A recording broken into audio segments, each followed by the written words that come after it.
Advaita Desatarani Shri Krishna Chaitanya Prabhu Nityananda Shri Advaita Gadadara Shivasari Gu Bhakta Vrinda Hare Krishna Krishna Krishna Hare Hare Hare Rama Rama Rama Hare Hare.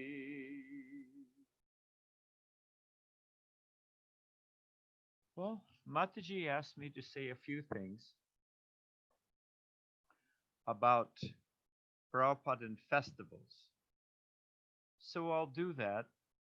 And then I want to share some Prabhupada Leela and a few of Prabhupada's favorite jokes. So I think that's what we're going to do here today.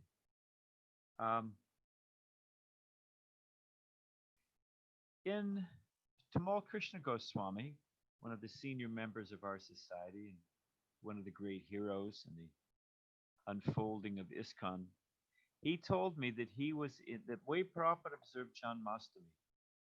He was in Tokyo with Srila Prabhupada, and there were only a few devotees, and Prabhupada had them stay up all night till midnight, fasting, and they were alternating, either reading from Krishna book, Krishna's appearance, and then they would stop, and then they would have some kirtan. Then they would back and forth, some kirtan, some reading, some kirtan, some reading. And Tamal Krishna Maharaj said by the time it got to like 10 o'clock, fasting, and he was a young man, and it was hot in Japan, and no AC in the building, he started falling asleep, and Prabhupada had to keep waking him up. And finally, Prabhupada said, all right. And then Prabhupada started reading because Tamal kept falling asleep. So Prabhupada was reading. Tamal was sitting there waking up, falling asleep. And he apologized. He said, Prabhupada, I'm so sorry that I'm having trouble staying awake. Prabhupada said, that's all right. Awake or asleep, the vibration is purifying. So in any condition, of course we should be awake, but hearing Krishna Katha is all auspicious. I was thinking about, and Prabhupada did the same thing when he was in New Vrindavan. They had a big outdoor pandal and maybe 500, 600 devotees. And the program was that Prabhupada would read, we'd have some kirtan, and Prabhupada would speak some more. We'd go till midnight, and then we would have arti, and then prasadam. Prabhupada said that no function is complete without the distribution of prasadam. So we'd have a nice prasadam feast. I was thinking about devotees falling asleep. Because we work hard for Krishna. So this is in Detroit, I think probably 1975. And Prabhupada was supposed to go from the U.S., from Los Angeles, he was going to go to Dallas, then he was going to go to Chicago, then he was going to come to Detroit. So he was supposed to come in about 10 days. And all of a sudden there was the chance, it had come to a fruit, that they could actually purchase that Devasadan Mandir, the current temple. Beautiful. Prabhupada liked that building very, very much. Beautiful. So Prabhupada, to help seal the deal, Prabhupada had to negotiate for the price. Prabhupada said, I'm an old Calcutta boy. Prabhupada was an expert negotiator. So Prabhupada, all of a sudden, instead of coming in 10 days, he was coming in 3 days. I say this in defense of the devotees. So practically speaking, nobody slept. Maybe we took a nap here, but everyone was cleaning and painting and fixing everything. So when Prabhupada came, he came right from the airport to the temple and gave the morning Bhagavatam class. And for many of the devotees, it was the first time they'd sat down in 3 days. So everybody fell asleep. There were sannyasis, there were 3 Radha Damodar buses there, tons of brahmacharis, tons of devotees, maybe 500 devotees. And practically to a man and a woman, everyone fell sound asleep during Prabhupada's class. Now, I also would have fallen asleep, but I was cooking in the kitchen. So I came up for a moment into the temple room to see Prabhupada sitting on his Vyasasana. And instead of Bhagavatam class, Prabhupada was reading from Chaitanya Charitamrita. The Chaitanya Charitamrita had just come out, so Prabhupada was very pleased with that. So he was reading from that instead of Bhagavatam class for the morning class. So Prabhupada was reading a section, and it's describing causeless mercy. And Prabhupada says it comes without any cause. It comes unexpectedly. Prabhupada said it's like if you're walking down the street and someone walks up to you and hands you $1 million. You don't even know them, you didn't expect them, and they just say, take, take. Or Prabhupada says you're walking down the road and you find a bag and you open it, it's full of jewels, full of gold. So it's causeless, unexpected. So then, and remember, the whole temple room is sound asleep. So Prabhupada says, in the same way, this movement is going on by the mercy of Krishna alone. And then he looked over his glasses and, like a loving grandfather, chuckled to himself and said, looking at all the devotees sound asleep, Prabhupada said, when this movement is going on by the mercy of Krishna alone, Prabhupada looked over his glasses and said, that is a fact. So this movement is going on ultimately by that. It's no doubt the intelligence and sincere hard work of the devotees, but ultimately it's going on by the mercy of Krishna alone. At that same time in Detroit,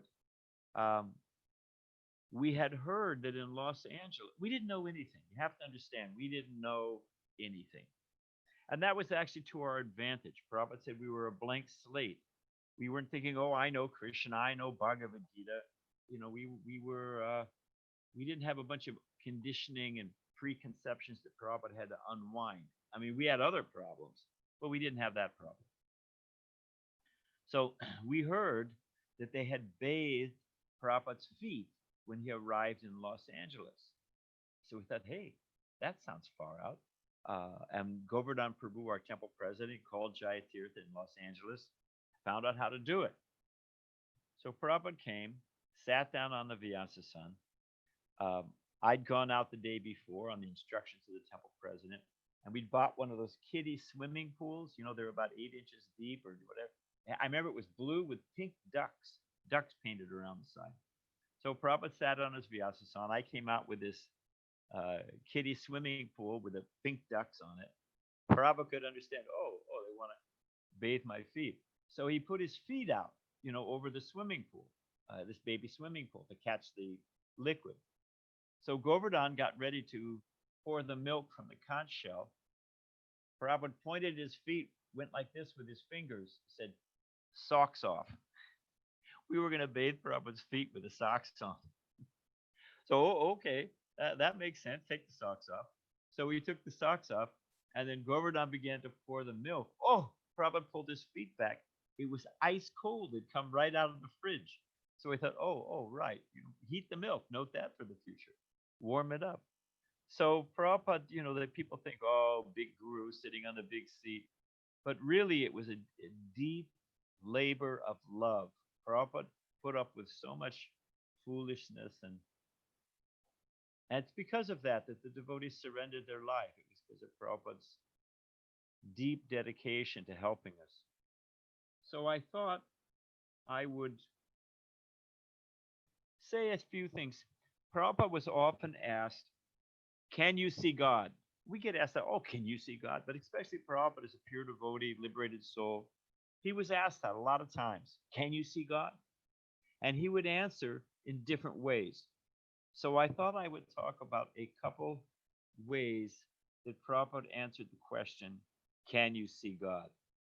Prabhupada said we're not meant to be dull-headed, you know, we're not going to become Krishna conscious by osmosis, you know, just by a chickpea soaking in water becomes soft if we just sit there long enough. But we have to sincerely try to understand, and we have to read and chant and purify our consciousness. You know, we have to put in some. Malati Devi told me, Prabhupada was in South India at a Pandal program, 15,000 people, powerful lecture. And as Prabhupada was leaving, a gentleman grabbed Prabhupada's feet. You know how to grab Prabhupada's feet as he was walking by offering dandavats. And so as dandavats, the man grabbed Prabhupada's feet. He said, Swami, Swami. He said, save me, save me. Prabhupada's answer was, yes, I can save you, but you must do the work. If you fall into a well, it's a little hard to do this because I can't see your faces, but there it is. If you fall into a well, may it never happen, a dry well, and you're trapped down there. Now, you need a rope. Somebody's got to lower a rope to you to get you out. Now, that's essential, the rope or the ladder. It's essential, it's necessary. But what else is necessary? Anyone want to unmute and tell me what else is? The rope's lowered into the well to help you climb out. Well, what else needs to happen? Anyone want to unmute and tell me what they? Any volunteers? The person has to hold the rope. Who said that? This is Bangsidar? this is Lingaraju. Ah, very good. That we have to take the initiative. The rope being there is not. Thank you, Prabhu. The rope itself is not sufficient. You got to grab onto it. So yes, Krishna's mercy is there yet, but we have to take advantage. Okay, so that was a sideline. So Prabhupada, back to the question of can you see God? Well, what is this?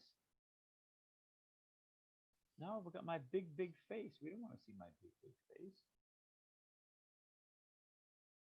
You can change to gallery view, right side top corner. Right side corner. Oh, there we go. Okay, welcome back, Prabhus. Sadhu Right. Sangha. So, thank you. So, where were we? Ah, Prabhupada's in Bhaktivedanta Manor. Uh, and the temple room is completely packed. Now, I hope you can see my hands. So the deities are here. The Prabhupada is here. You know, it's a long temple room. Deities here. Where's my thumb? Deities here, Prabhupada here. So all of a sudden, a man stands up in the middle. Deities on one side, Prabhupada Vyasas on the other. A man stands up in the middle. And he says, can you see God? Can you see God? Prabhupada said, yes, but you're standing in the way. Sit down. So that was Prabhupada's blissful answer. Can you see God? Another way Prabhupada answered was he would say, what is the value of this question? Suppose I say, I see God. How do you know I'm seeing God? Just because I say it? People say they see so many things. So Prabhupada said, the real test, how you know that I'm seeing God, is by my activities. Tushanti cha, ramanti cha. Krishna says in the Gita. Am I always remembering Krishna? Am I always glorifying Krishna? Am I relishing hearing about Krishna?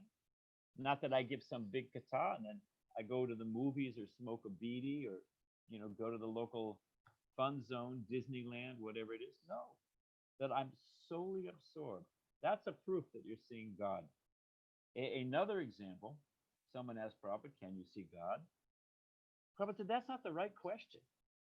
You shouldn't be asking, can I see God? The question is, why can't you see God? God is everywhere, but why can't you see him? That's the question you should ask. How do I develop the ability to see God?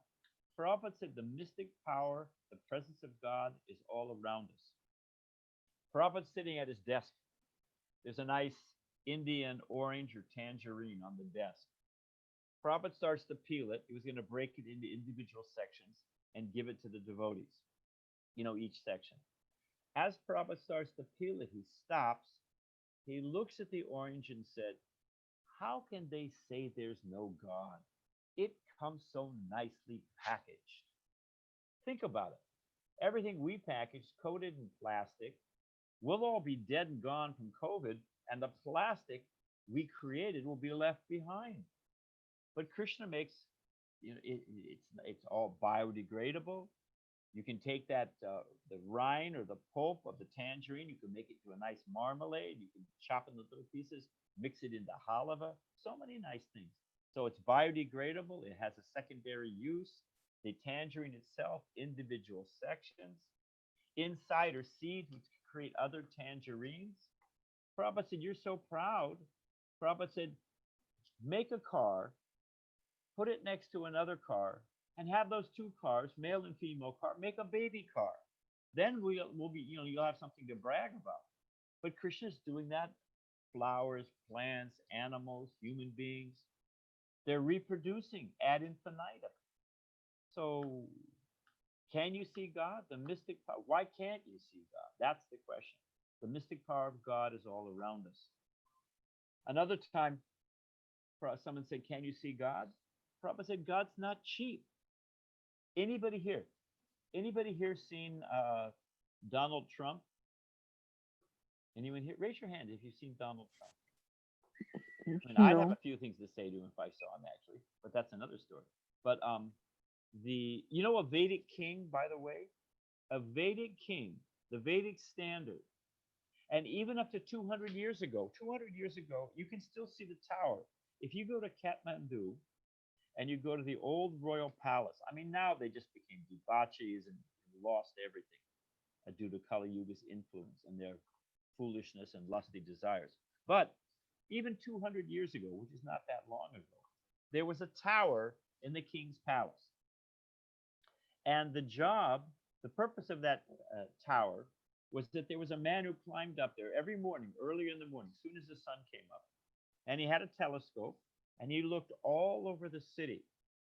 And his job was to make sure that there was smoke coming out of every chimney. That meant the people are cooking, they have the means, they have firewood, they're cooking something, and they're healthy, because at least they're doing something. And if he saw a house and had no smoke coming out, he had agents that went there. And do you need anything? Are you sick? Do you need some foodstuffs? What's the story? And only when that man reported back, everyone is eating in the kingdom, as far as we can see, at least in the city, everyone's eating. Then only after everyone else was eating would the king take his meals. That's a genuine king. I mean, now you've got these, what do they call it? A state dinner, 14, 15 courses, half the food they throw away. 4 blocks away, if you've ever been to Washington, D.C., 4 blocks away, it's one of the worst ghettos in America. You've got little old ladies cutting their pills in half because they don't have enough money to pay rent. But what kind of leader is that? But anyway, so can you show me God? Prabhupada said, God is not so cheap. What is your qualification to see God? Even a mundane rascal like Donald Trump, you got to have some qualifications to see him. You can't just walk up to the White House, ring the doorbell, say, hey, I want to talk to you. So we think God, who's the supreme pure, you think we can approach God without becoming qualified? Jesus himself, because it's a Christian nation, at least it used to be, Jesus says, blessed are the pure of heart, for they shall see God. Now let's break that down. Let's make it an equation. If you're pure of heart equals you will see God. Picture the two sides. Pure of heart equals you'll see God. Take the converse of that. If you're not pure of heart, what does that mean about seeing God? It's just common logic. If God is pure and we're not pure, you're not going to see God. So can you see God? Yes, but you have to have the price. Prabhupada said if your eye's infected, then the doctor puts some ointment there, and by that ointment the eye becomes cured, then you can see. So Prabhupada says that we have a rock in our eye, a stick, sand. You remove that, then you can see. And that stick, that rock, that little something that's blocking our vision is false ego. It's pride. And we remove that pride, we remove that false ego, and all of a sudden we can see Krishna everywhere. It's not difficult. Okay, here's another one. Prabhupada also said, can you see God? And Prabhupada said, because we are material, we are limited. God is unlimited.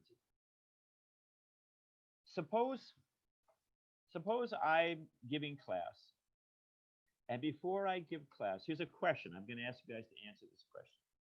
Suppose I'm giving class, and unknown to me, before I give class, some rascal puts glue on the seat. I sit down, and I'm glued to the seat. I can't get off. And if I want to shake hands with someone, I can extend my hand. I can lean off the seat at the most, stretch my arms, strain. Maybe I can reach off the seat 3 feet. I can't go any further. I'm limited. Now, if I want to shake hands with somebody who's 5 feet away, 6 feet away, 10 feet away, is it possible or not? I'm fixed. I can only extend my hand 3 or 4 feet. Can I shake hands? Somebody's got a mute. Hello.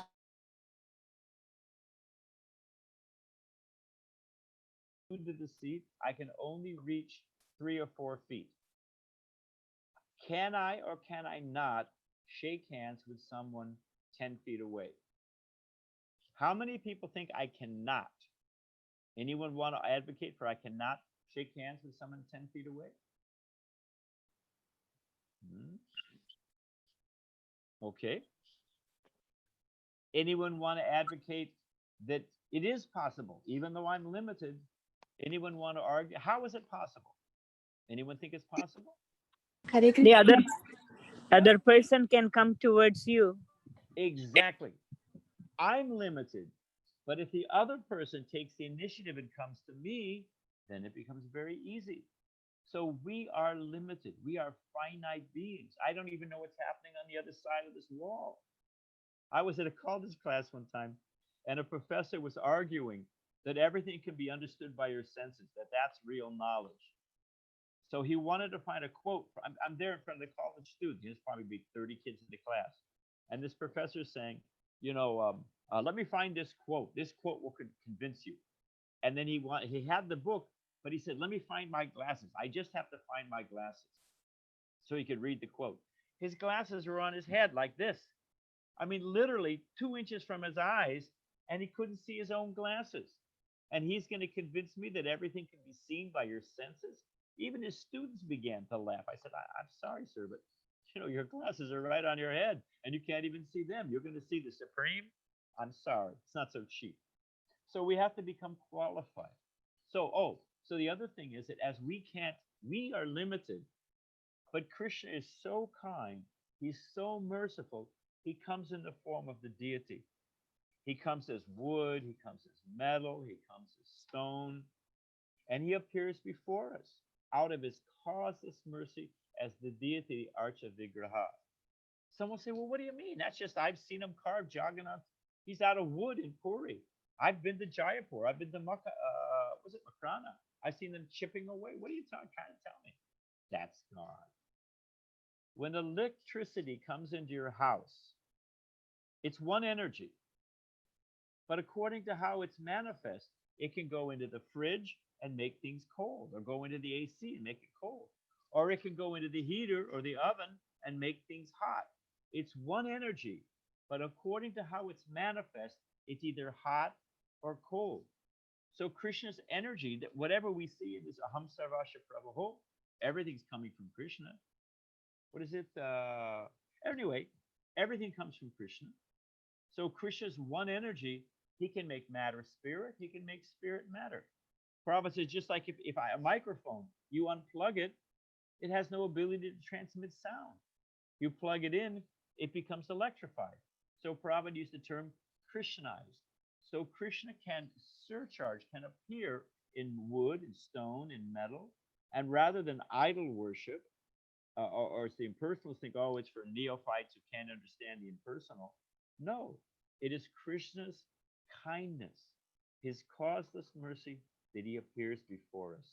So that's another way we can see God, by Krishna's causeless mercy.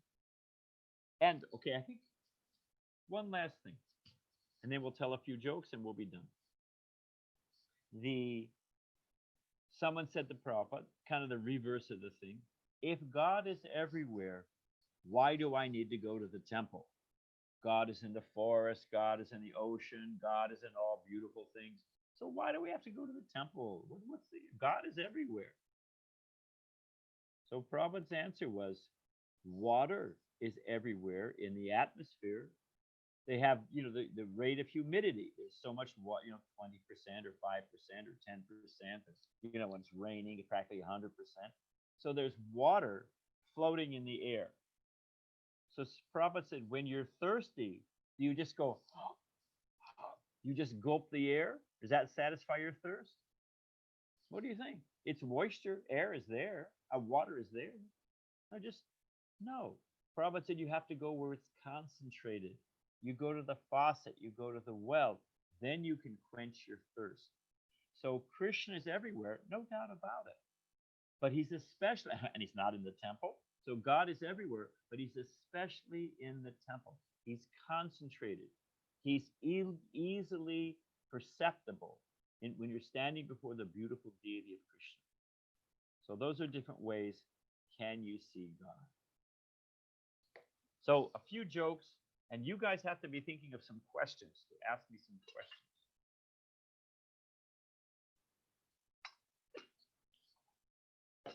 So people I was saying earlier, oh, I know Krishna, oh, I know Bhagavad Gita, and I know all these things. What can you say to me?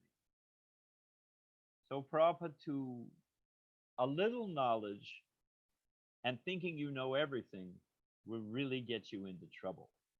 And here's Prabhupada's joke. Prabhupada said a man was going to a foreign country and he didn't speak the language. It was Prabhupada's joke. I heard him tell it. So his friend said, don't worry. You just learned a couple words and you can do some pantomime. You do some pointing and a couple words. It'll all work out fine. Okay. So the guy goes. He learned 3 words. He learned to say yes, no, and very good. And, he was going through life shopping, pointing, yes, no, no, no, yes, oh, very good, It was working out. Yes, no, very good, and everything was going on nicely. 3 words, yes, no, very good. One day, he was out in front of a bank waiting for the bus. Some robbers came, robbed the bank, got away. Wah, wah. Police pull up. They see him standing there. They said to him, did you rob the bank? He had no idea what he said. What they said, he said, yes. They said, well, give the money back. He didn't know what they said. He said, no. They said, well, then you are going to jail. He said, very good. And off he went to jail. So the point is that we cannot have a superficial understanding. We have to hear. Tadvidhi pranipatena sevai upadeshanti te jnana jnanivas tattvadarshana. We have to hear from someone who actually knows. What is it? Janma karma chame divyam evam yogi tattva tyakvadeha pranarjanma naiti mamiti sorjuna. So we have to know in truth Krishna's appearance, his activities. That's knowing. So you can't just have a superficial understanding. So another joke by Prabhupada. He told this joke to Sadaputa Prabhu. And Prabhupada said that people know more and more about less and less. We have a devotee, very nice, Rupa Manohar, his Dr. Raj Chada, and he makes something like $150,000 a year, $175,000. He's a research scientist at Scripps Institute. It's a big, here in San Diego. And he studies, not only is he a research scientist, but he studies laser. But not any laser, but a particular type of laser. And he studies how a particular type of laser goes through a particular type of crystal. So, from this field, smaller field, smaller field, smaller field, smaller field. So they know, Prabhupada's story about the boatman, scholar and the boatman? Scholar and the boatman, I'll tell it quickly. There was a scholar, big puffed up scholar, traveling in Bengal to a big conference. And in Bengal, they have so many rivers, they take advantage of boat service. So there was a simple Vaishnav boatman. So there he's poling the boat down the river, and a fish jumps. So the scholar says, I say, boatman, do you know the name of that fish? The boatman said, I'm a vegetarian. I don't bother the fish. Fish doesn't bother me. We all get along fine. No problem. Scholar said, you've never studied marine biology? Well, you've wasted 25% of your life. All right, whatever. They go a little further. They're rowing this time by the bank, and the scholar, to strike up a conversation and show his erudite knowledge, he says to the boatman, Boatman, do you know the Latin name of the genus of that plant? The boatman says, I'm not a big scholar. I know tomato, I know eggplant, I know bell pepper, subject. I mean, what more? A little chili plant? What do I need to know? I know enough. You've never studied botany? You wasted 50% of your life. So they go on like this. He looks, by this time it becomes night. They look up and he says, I say, boatman, do you know the name of that constellation? Boatman says, listen, I know the pole star. I can guide my boat. That, what more do I need? Boatman, a scholar says, you've wasted 75% of your life. So it's nighttime. All of a sudden it's become cloudy. It starts to pour rain, Indian rain, not this American rain. Because you get, anyway, a genuine rain, deluge, monsoon rain. And the boat starts to fill up with water.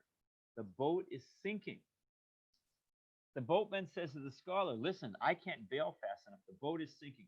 But we're close to the bank. We can just swim to the bank. Scholar says, I never learned how to swim. Boatman says, looks like you wasted 100% of your life. So it's Ante Narayana Smriti. Ante Narayana Smriti means that everything we do will be tested at the time of death. At the time of death, can we remember Narayan? Can we remember Lord Krishna? That's the real test of everything's happened. Because otherwise, where are we going to go in our next life? Whereabouts unknown. So that leads us to the next joke. So the boatman knew so much, but not the essential thing. So here's Prabhupada's, they're so specialized, but they don't know what happens at the time of death. They don't know what the soul, they don't know that Krishna's behind everything. There's a cause of all causes. So there's a man riding on a train with his friend in India, and it's a coal burning train. I don't think they had, when I first went to India, they had coal burning trains. Anybody been on a coal burning train in India? If you go from Bombay to Calcutta, by the time you get off, your clothes are gray. If you're wearing your household, there's white cloth. So they're riding on the train. It's hot and stuffy. And one man opens the window to get some fresh air. And a cinder from the burning coal blows right into his eye. You get a little something in your eye. It's very painful. So all he got was in so much pain. So his friend set off through the different bogies, the different compartments, trying to find a doctor. And he goes through all the different compartments, can't find a doctor. Finally, in the last compartment, it's a bunch of doctors going to a medical convention. Fantastic. Not quite. This one's a cardiologist. This one's a podiatrist. This one's, internal medicine. This one's, whatever it may be. This one's a surgeon. They go. Finally, he finds an ophthalmologist, an eye doctor. And he brings him up to his friend. The eye doctor looks at his friend and says, it's in the left eye. I'm a right eye specialist. Ha ha ha ha. That's Prabhupada's truth. So they don't know what actually matters there and what is the use. They have so much, but at the time of death, everything's finished. So I'll tell one last story, and then we'll take some questions. I was in Detroit, and Prabhupada was visiting, and it was darshan in his room. Maybe 20 devotees, some guests, Prabhupada. So there was a man. He said, "Oh, Swami, can you read my palm?" They're used to these. They'll do your horoscope, they'll do your palm. You give them some money, and off they go, right? So he was thinking that Prabhupada was that kind of Swami. Oh, Swami, read my palm. Prabhupada gave him a fantastic answer. Yokesh mam bahamyaham. We're just depending on Krishna. We don't make material calculations. Prabhupada said, you think you're sitting on the floor, but I'm sitting in the hand of Krishna. Krishna preserves what we have. He carries what we lack. So Prabhupada said now we use our brain, we make plans, but ultimately we depend on Krishna. Prabhupada said the childlike innocence of bhakti, that opens the door of bhakti. Not childish, not foolish, but that childlike innocence that we simply depend on Krishna. That opens the door to the house of bhakti. So Prabhupada gave a fantastic answer, right? And when Prabhupada was finished, the man said, yes, Swamiji, but can you read my palm? And bounced right up. You know how that happens. Went right past the guy. So to everyone's surprise, Prabhupada said, give me your hand. So, and Prabhupada was an expert at theatrics. Prabhupada turned on his little desk lamp. He took the man's palm. He was pushing, how you see the lines. Prabhupada was studying very carefully. And then Prabhupada said, we were thinking, Prabhupada's reading palms. I'm going to line up. Maybe he'll read my palm. So then after studying for a few minutes, Prabhupada went, slammed his hand, said, all bad. Birth, death, disease, and old age. I thought the man was going to have a heart attack. You could hear a pin drop. Prabhupada was so heavy. Then after a few seconds, Prabhupada got this blissful smile. And he said, but if you clap your hands at kirtan, all the lines go away. And the man finally got Prabhupada's point. We have so much destiny and karma and this, that. But you just serve Krishna and it all goes away. I was in the room. This was in Chicago. There was a Sanskrit professor. We like Sanskrit. Sanskrit brings out the depth and all that stuff. But this man was trying to impress Prabhupada. He said, Swamiji, is it Krishna? Is it Krishna? Is it Krishna? How do you pronounce? Prabhupada said, don't worry. He knows who's calling. It's the quality of utterance, that pure devotion. So there's a little something about Prabhupada Leela. Does anybody have any questions? I have. Thank you. And who are you? You're Bhakti Priya? Yes, Maharaj. Fantastic. Thank you. Hare Krishna. Please accept my humble obeisances. All glory to Srila Prabhupada and Gurudev. How did you first meet Prabhupada and what was your experience like? Would you please share with us? Okay, thanks for asking. Nice question. Because Prabhupada's Vyas Puja is coming up. Well, the first thing was I first met Prabhupada at the LA airport. I was reading Prabhupada's books and I was coming to the temple. So to really understand Prabhupada, if we have some extra time, remind me later on about Prabhupada and his translating work. But anyway, I heard that they said Prabhupada is like a swan. I was thinking, swan? I'm from America. We didn't know anything. Swan. So I was thinking, long neck? What do they mean, swan, I was just a young boy. I was 17. And I thought, oh, must mean graceful, serene, like a swan. So I thought, okay, that's what they mean, And the first thing I saw, Prabhupada came, and they had reserved a VIP room. So Prabhupada was meeting the press and all that stuff, And Prabhupada sat down, and every moment, every movement was grace. And I saw him pick up a glass of water and drink. I had never seen anyone drink like that. And not only did Prabhupada not touch his lips and pour into his mouth, but Prabhupada, the rate and volume of the water pouring into his mouth, Prabhupada would swallow at the same time the water was coming down. You try that. It was just sublime. So I was very, very impressed. And then the first lecture I heard Prabhupada give, first thing I heard Prabhupada, because I got back late from the airport, Prabhupada was already speaking. Prabhupada says, a male ghost haunts a woman, and a woman ghost haunts a male. You do not know these things? I was studying biology. I thought, ghosts?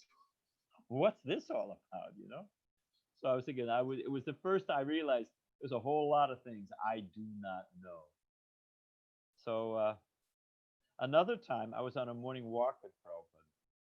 So I was deeply impressed And another time I saw Prabhupada speaking in Los Angeles because Prabhupada was in LA. He was finishing the Krishna book and the Nectar of Devotion.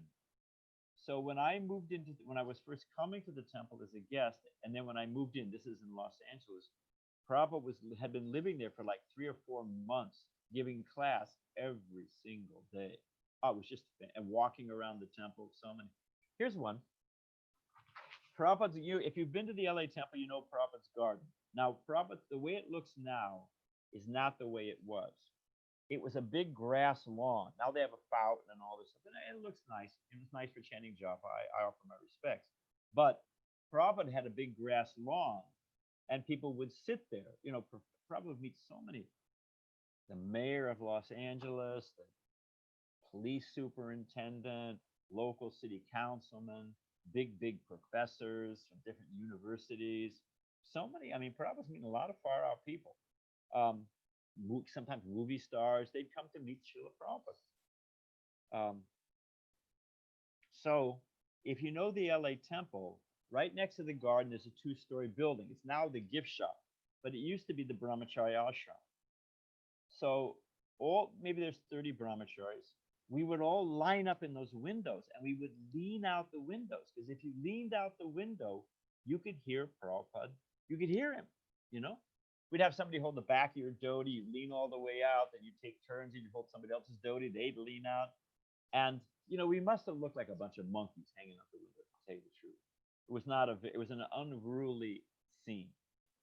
So the temple commander, Karandar, told us after a few days of doing this, Karandar said, you know, come on, you know, you can't be leaning out the window like that. Prabhupada's meeting so many respectful people, and we have a beautiful, the biggest temple in Iskcon now, the LA temple, and everything's neat and clean, and you guys are hanging out the window. It's just, you know, it's low class. You can't do it.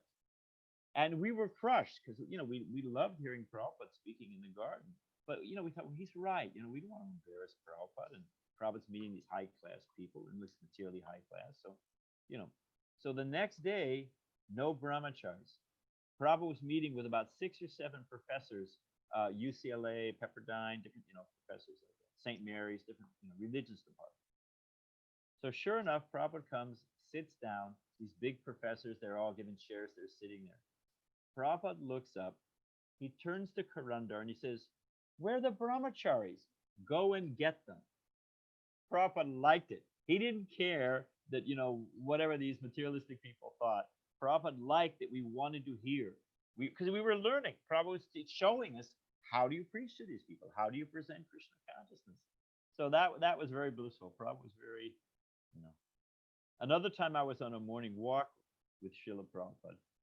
And I was a young temple president. And I couldn't have been more than 22, 23 years old. And we had a temple in Ann Arbor, Michigan. I think at that time, maybe 8 devotees living in the temple, you know. So it's a little temple just getting started. And I was quite proud of myself.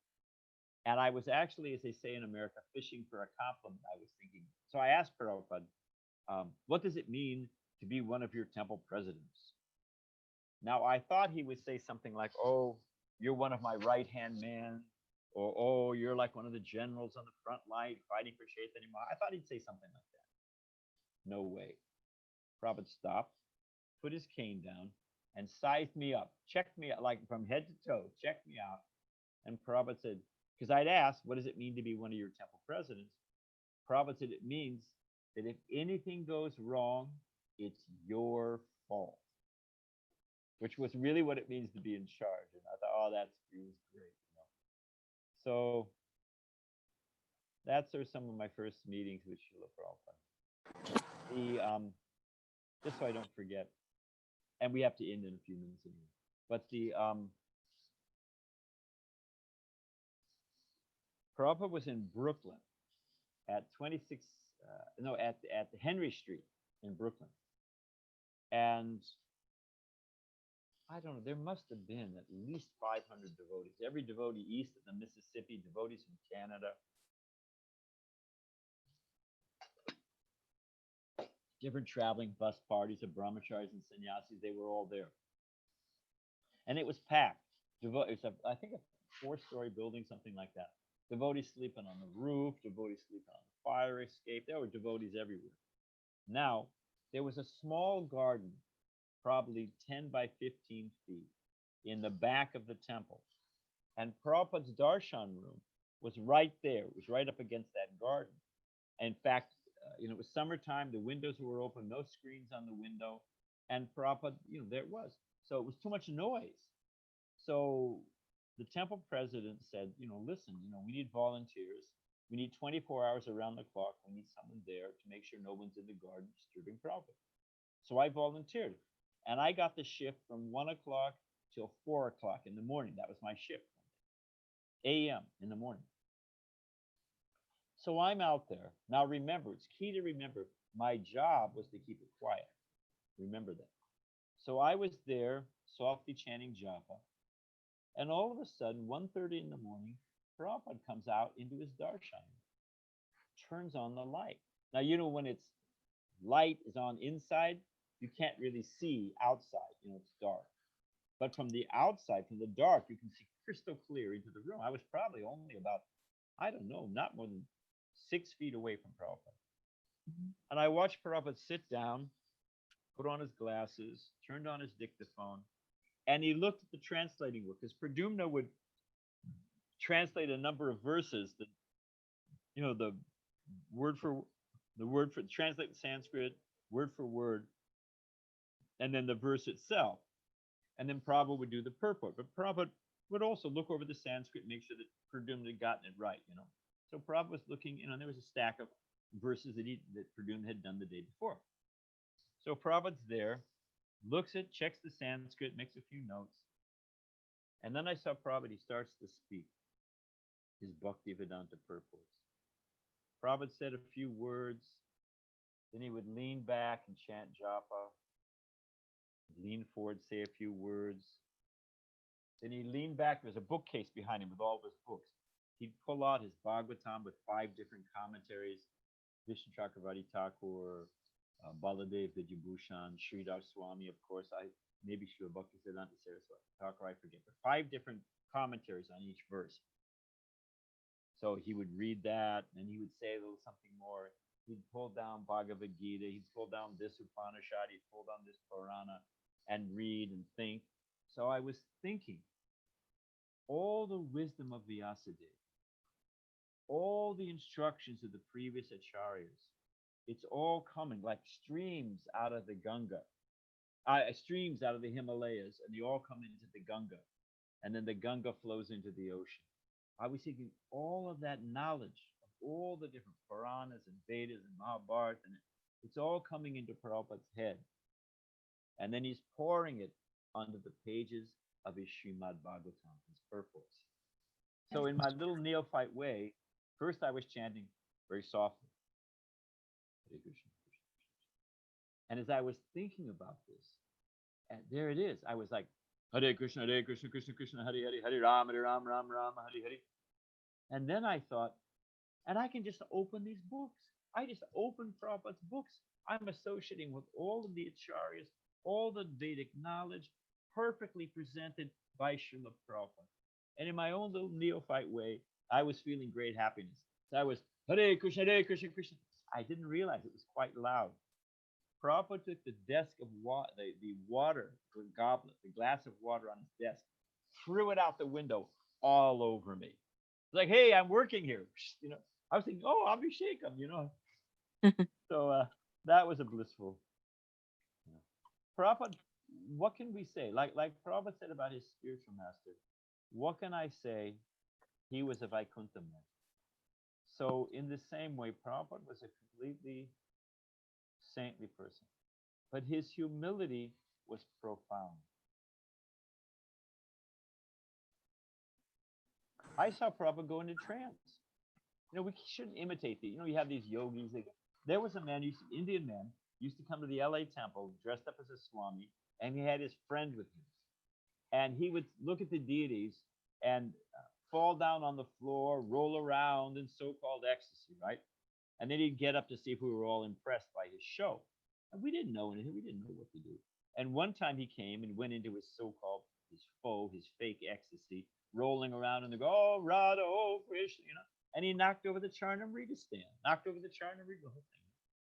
So our temple president, Dayanidhi, we didn't know what to do. Maybe he's in ecstasy.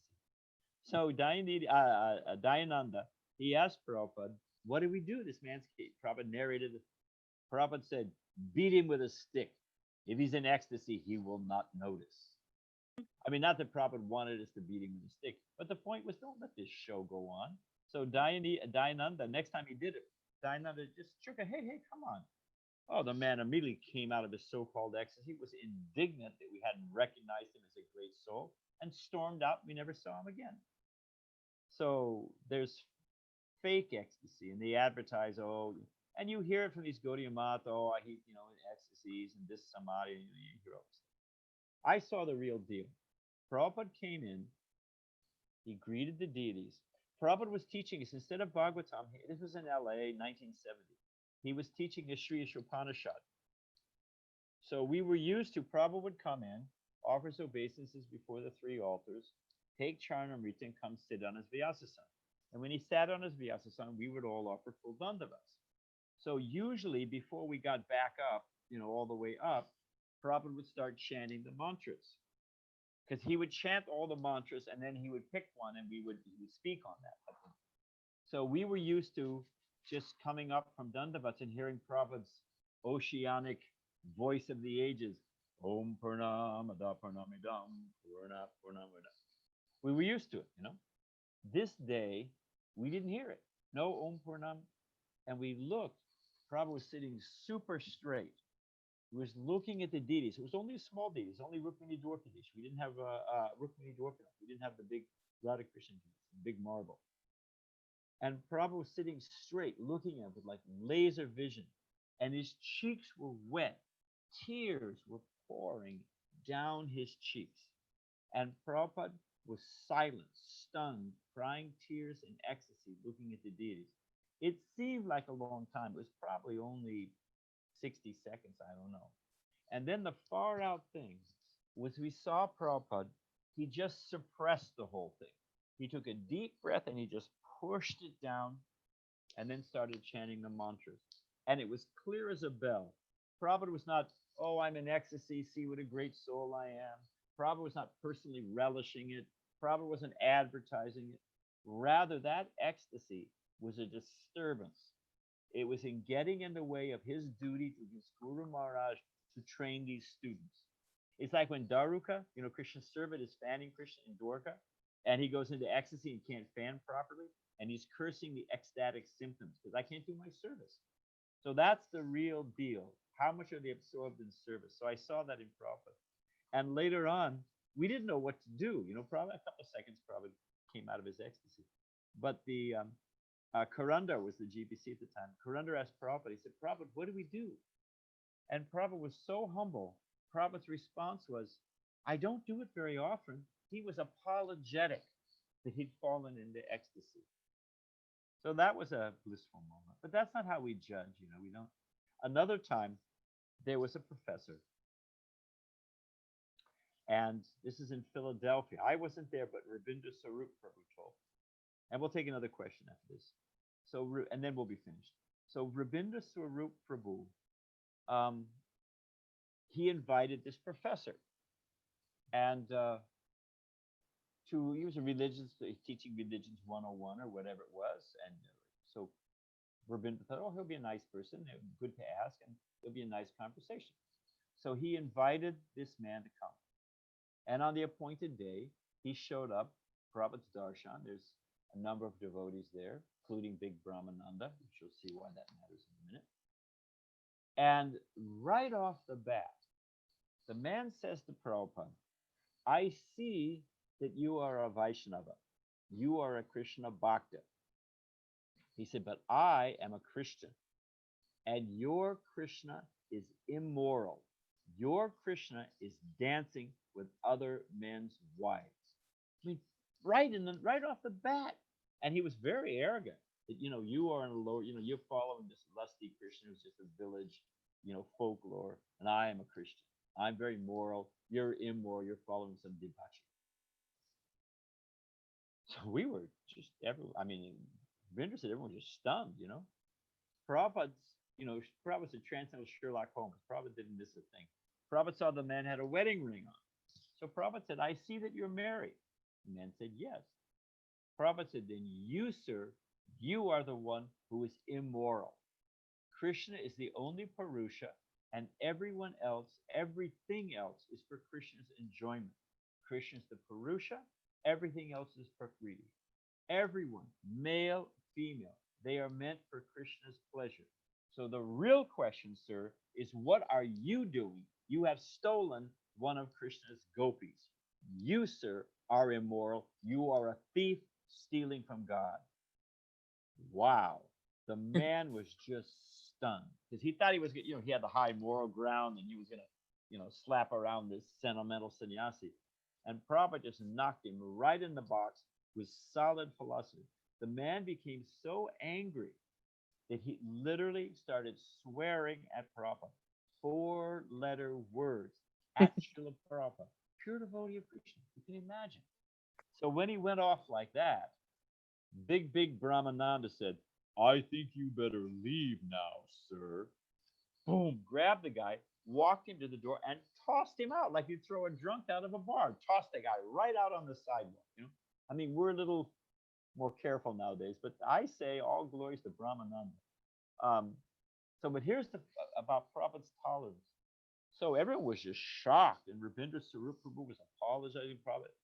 So the conversation turned, what will happen to this person? He's committed such an offense against pure devotee. Will he be like Ashwatthama, offense against the Pandavas, had to wander the Himalayas with no shelter? Will this man be born with no arms and legs in Calcutta playing harmonica? Will he have to drink boiling ghee? It went around the room and all the devotees were offering, what is the prayaschita? How will this man become relieved from this huge mad elephant offense? Everybody offered their horrendous suggestion, what he would have to do. It finally came around to Srila Prabhupada. You know what Prabhupada said? How would the man be relieved?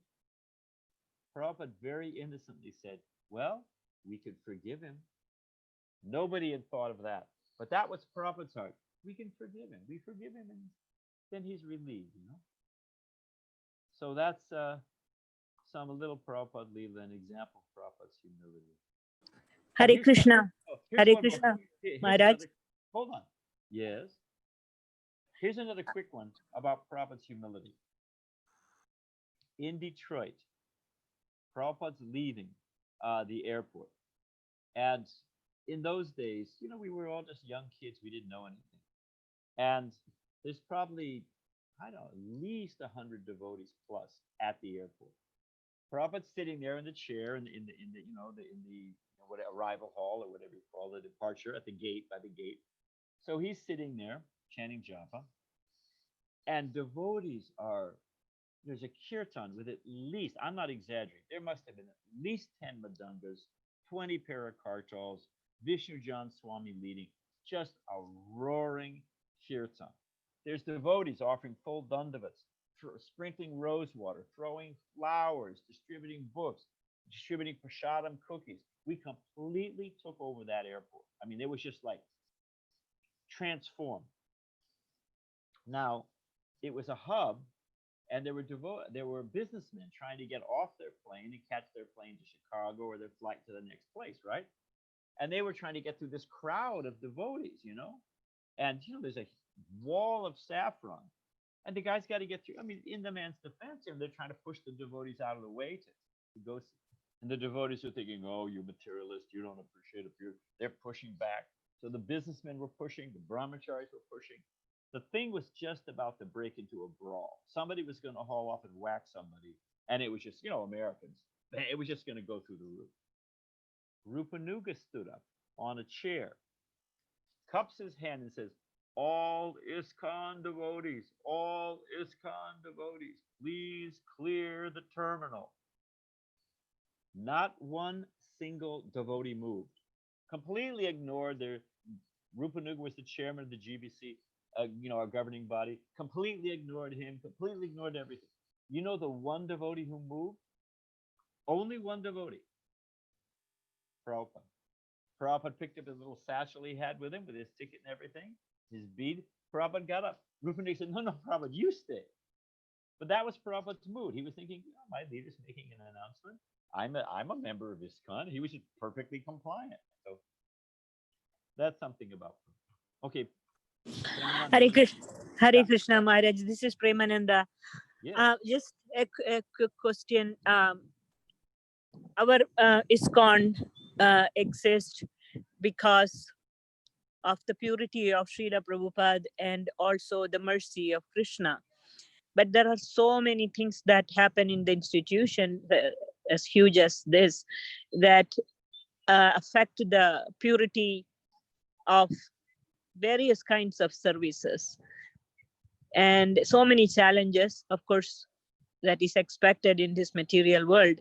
But yet there is a responsibility on our part to maintain the purity of the institution. And so, I mean, some general thoughts. I'll tell you something. First off, people talk about the good old days, but there was wild stuff happening. I mean, I was in Prabhupada's room one time. He said, and all due respects to the devotees, they've tolerated me all these years. Wherever we, Chaitanya Mahaprabhu says, there is nothing, the worst suffering in the world is to be separated from devotees. Better to be in an iron cage over fire than being separated from the devotees. So that's Chaitanya Mahaprabhu. So with all due respects to the devotees. But Prabhupada said one time to us in New Vrindavan, Prabhupada said, Lord Ram conquered Lanka with monkey soldiers. Then he looked out at us and said, and I am working with monkey disciples. And we did a lot of foolish things. There were all kinds of foolish things. I mean, I was a bhakta in Los Angeles. I was going into the kitchen to wash pots, and I smelled marijuana. I looked, there was one of the devotees was drying homegrown marijuana in the oven of the deity kitchen in Los Angeles. This is 1970, but I mean, all Prabhupada dealt with all kinds of crazy things. So it wasn't that everything was great and everyone was advanced devotee and there was no problems. As you said, Prabhupada said, I heard Prabhupada say, spiritual movement in the material world, how will there not be difficulties? So it's Kali Yuga. There's going to be problems. Prabhupada says in the first canto Bhagavatam, in Kali Yuga, there was always friction, even between natural allies. And he lists natural allies, husband and wife, father and son, brother and brother. These are natural allies, natural friends. And even now, there's so much mother and son, and they abort or child, and they abort the kid in the womb before they even get out. So I mean, it is Kali Yuga. We have to expect that there's Prabhupada's on a morning walk. You can hear the tape. He's in Germany, and Prabhupada's talking. There's a German professor, and he's a psychiatrist. He's the head of the Heidelberg University Department of Psychiatry, some big guy, right? And about Prabhupada's age. And they're walking, and at one point, they're walking in a field, on a road in a country field.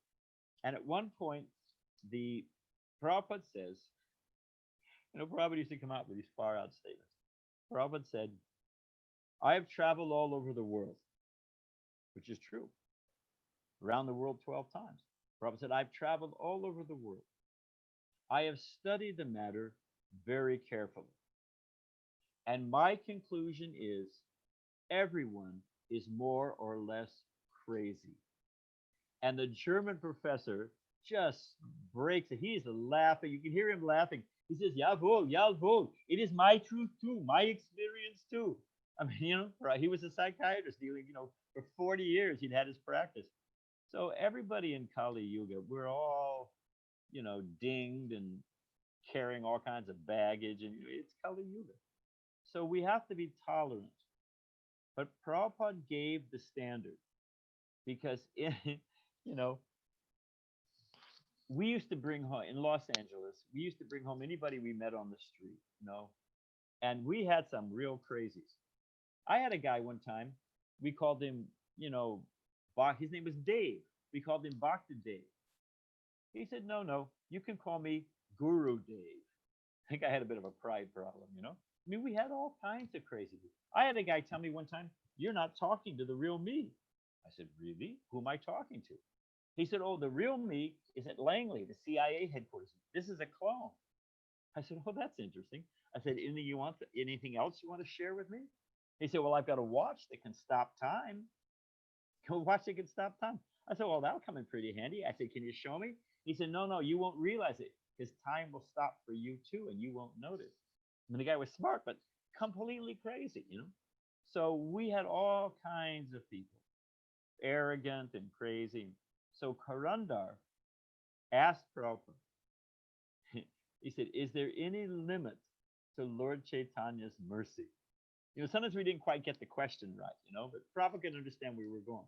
So he asked, is there any limit? He was thinking about, do we let all these crazy people just stay in the temple? So he said, is there any limit to Lord Chaitanya's mercy? Prabhupada's first response was, there is no limit to Mahaprabhu's mercy. But Prabhupada knew he was, so then Prabhupada laughed, and then Prabhupada said, but they cannot be lazy and they cannot be crazy.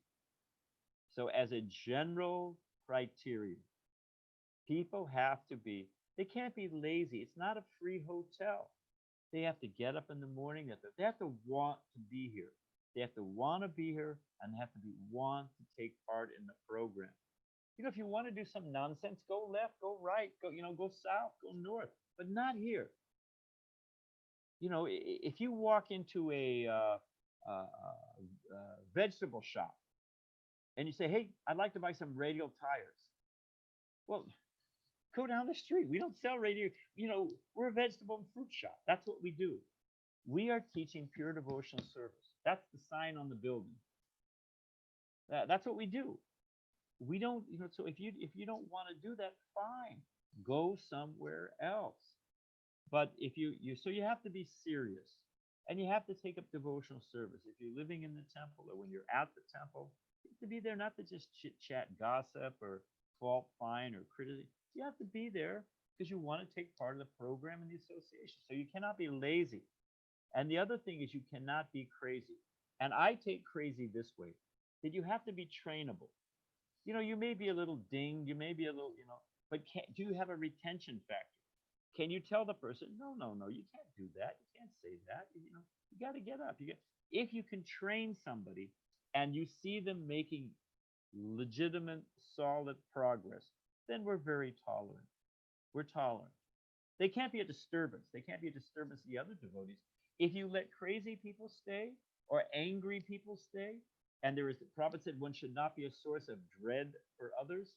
So the other devotees, like in a job, you have a duty to provide. If you're the owner of the business or whatever it is, the boss, you have to provide a safe work environment. That you can be sued if you don't. It's OSHA, it's part of your job. So similarly, we have a duty to provide a safe, sane atmosphere for the devotees. People there have to be serious.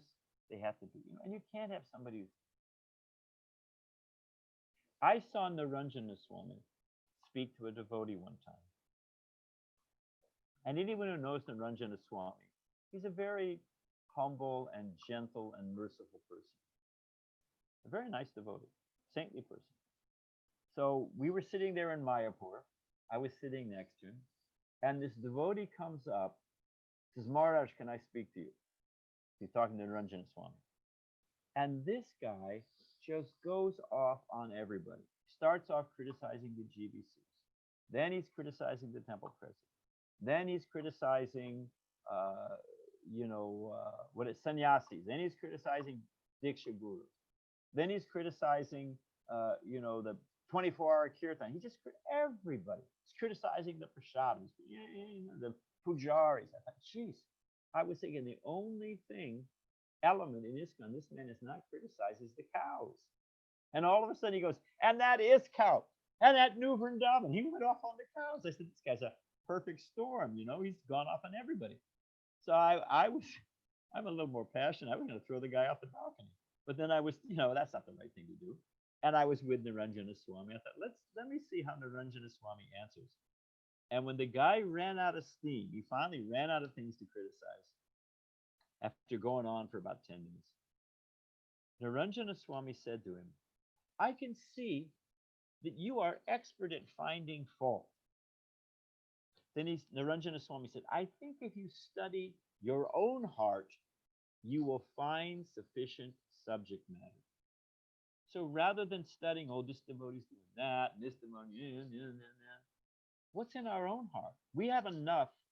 Prabhupada wrote me a letter personally, and Prabhupada said there are bees and there are flies. Where do you find a fly? Some nasty place. They're all on garbage or dog, whatever, that's where you'll find a fly. Nasty place. Rotting, nasty place. Where will you find a bee? Nice fragrant flowers, some nectar. So Prabhupada said, he wrote to me, he said, you have to train your mind. You have a choice. Your mind can be like a fly, always finding the faults in others, and you'll live mentally. We create the reality we live in. So you can live in a nasty, hellish mentality like Ramchandra Puri, criticizing others, and you'll be miserable. Or you can train the mind to be like a bee, and you can see the good qualities in others. Oh, he's trying to serve Krishna. Oh, she dressed the deities very nicely. You try to see you train your mind to be like a bee. Doesn't mean you're foolish. You don't ignore problems. We're not saying that. But if it's not our business to fix it, then just see the good qualities in others and good qualities in devotees, and we'll live in Vaikuntha. We will be a bee. We'll live in a nice, sweet, fragrant place. Now, the leaders have a duty. I tell you, I take the dust of temple presidents and leaders of Iskcon on my head. I was when I was a temple president, I added it up the other day. For over 40 years of my life, I was a temple president. So, and I've been at GBC since 1987. Somebody saw me the other day. They said, oh, Swami, you're getting some gray hair. I said, that's right. And each one has a name on it. I can tell you where I got it, So I have I have the deepest respect, and you guys should too. Your local temple president, your local, head pujari, they take on a lot of anxiety. I was taking a shower. That's the story I wanted. I was taking a shower. I'm standing on taking a shower. And a devotee on the outside stands on a milk crate or a box or something and climbs up to the window, calls in the window into the shower.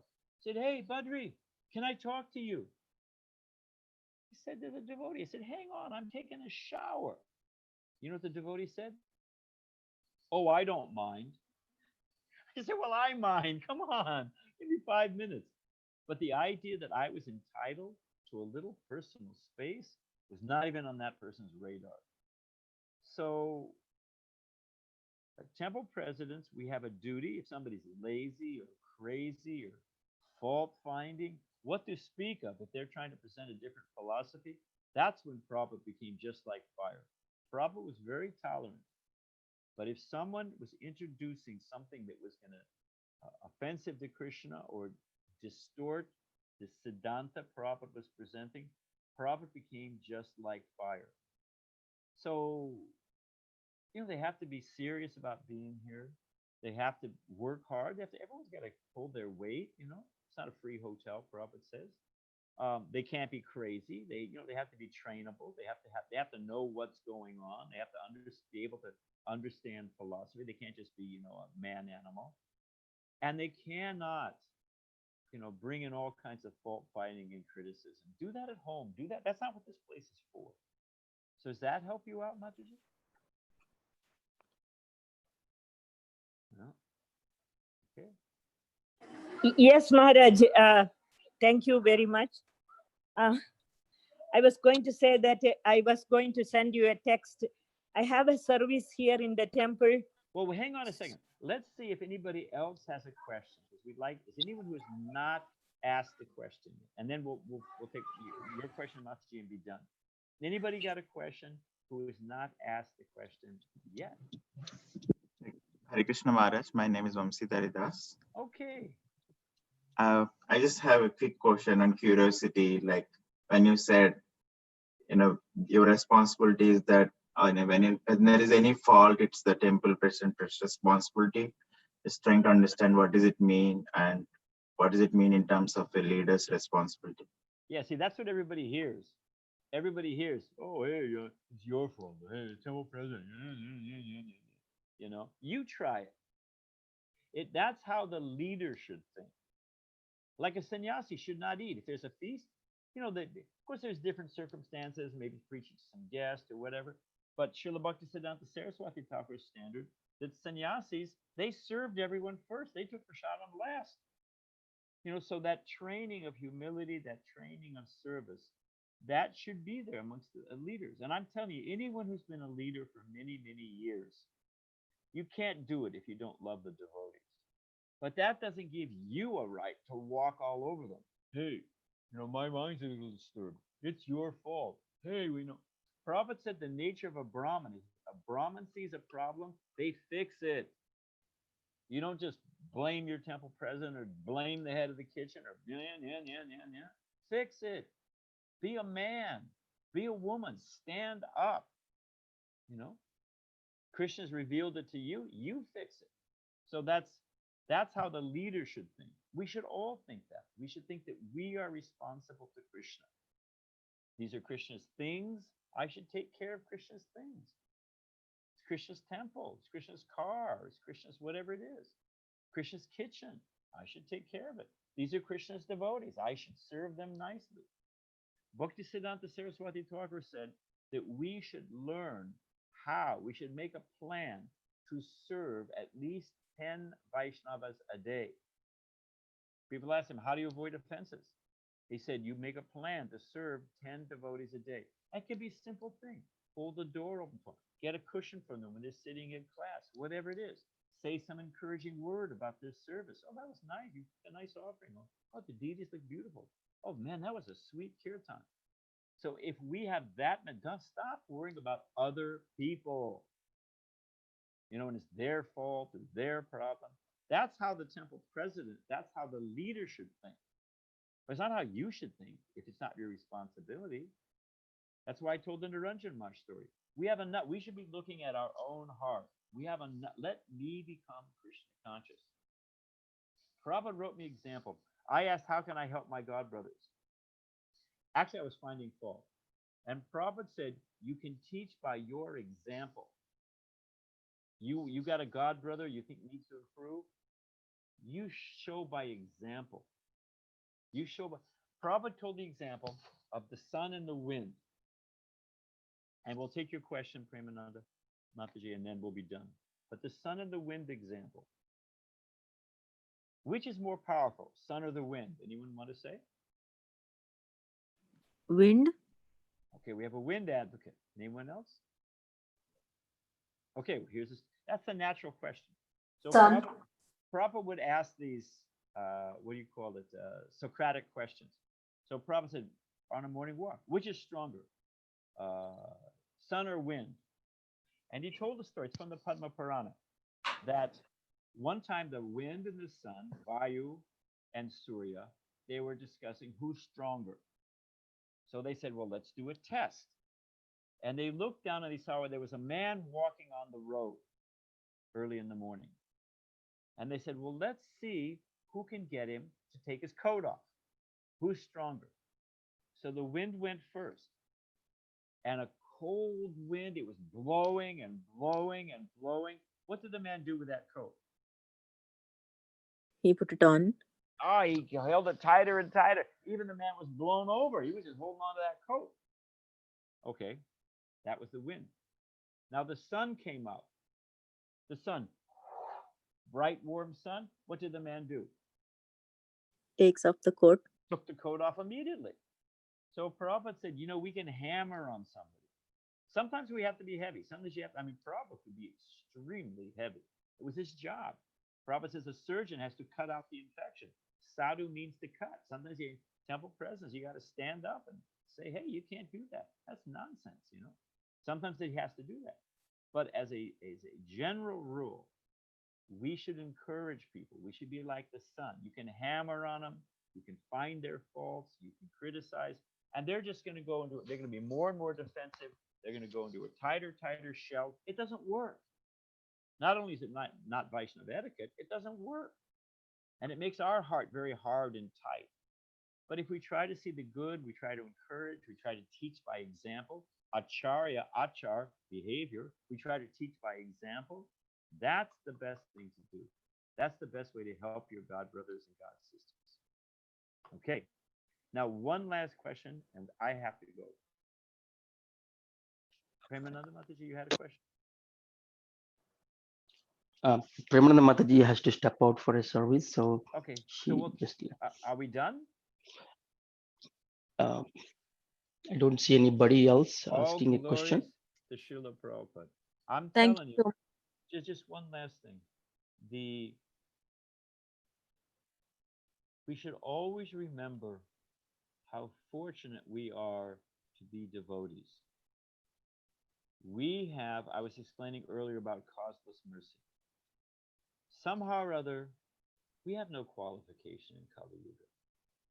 Somehow or other, by the grace of the devotees, by the grace of Krishna within the heart, we have become contacted with Krishna, becoming devotees.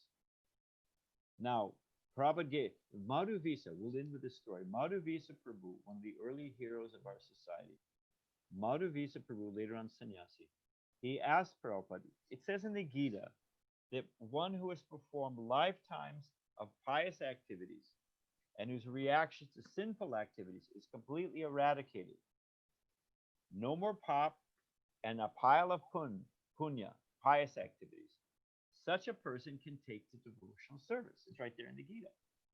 So Madhuvisa said, but me, I wasn't performing any pious activities. Rather, I was performing sinful activities till the day I met you. How did it happen? Prabhupada said, I have created your good fortune. And it's a fact. Krishna is Chaitya Guru, the external devotees, Siksha Guru, our Diksha Guru, they've created our Srila Prabhupada, the previous acharyas, they've created our good fortune. So Prabhupada told Madhuvisa, I've created your good fortune. Now I only ask one thing. As we've received the great happiness, unlimited, ever-increasing happiness of Krishna consciousness, the acharyas, Srila Prabhupada, Krishna, they only ask one thing of us. You know what they ask? You want to guess? You can unmute and guess if you have an idea. Don't commit more sins. Okay, it's good guess. Nice.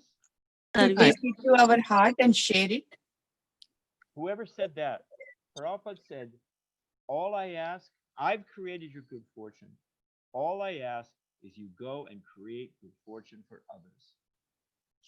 So that is the mood of a Vaishnava. We don't worry about our condition. Prabhupada said Vaishnava means give me enough room to lie down, give me a little prasadam, let me chant. Other than that, just give me service. That's a Vaishnava. Enough room to lie down, a little bit of prasadam, let me chant my japa. 2 hours is plenty of time, hour and a half to 2 hours, if Brahman can chant his rounds, Prabhupada said. Other than that, let me serve. And if we have that mentality, we will live in Vaikuntha. Okay, Prabhus. All glories to Srila Prabhupada. Thank you I've heard many nice things about the Naperville congregation, your temple. Congratulations. Carry on as you are and spread it to others. That will give Prabhupada the greatest happiness. Okay, thank you, Maharaj. Thank you. Thanks for your time on behalf of Iskcon Naperville. Hare Krishna.